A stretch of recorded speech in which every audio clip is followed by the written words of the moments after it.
Hey, what's up everybody? My name is Igor, and in this video I'll be showing you the ways I lower my screen time and social media usage.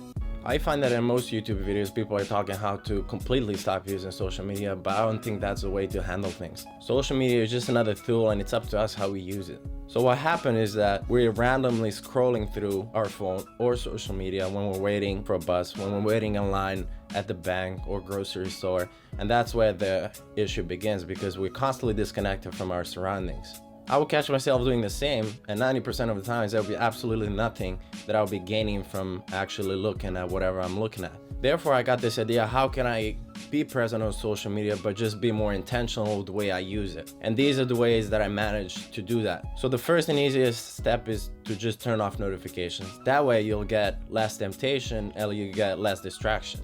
For some people this might be enough to just lower the social media usage and phone usage, but for me it actually backfired.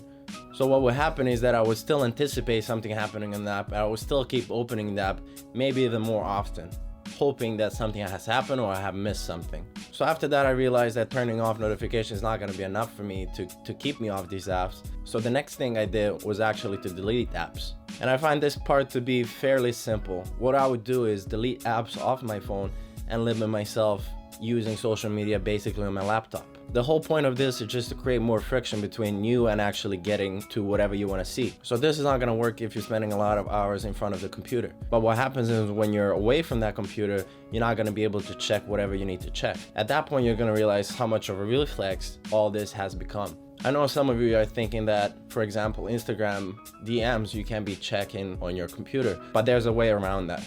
If you use Google Chrome, there's a bunch of extensions for Instagram where you can still use Instagram DM and all the other features that app has.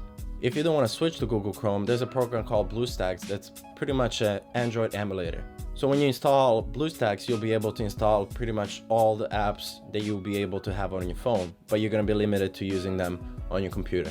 I think in both of these options, you can still post photos online, but it is going to be more difficult.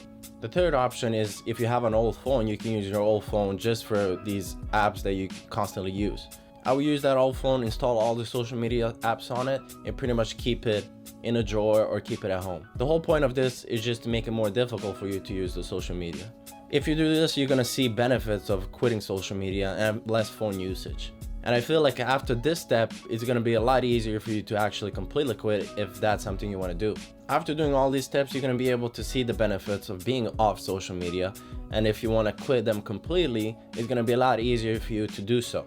If your business depends on social media, this is a great way. You can still stay updated and relevant, but still have time to yourself.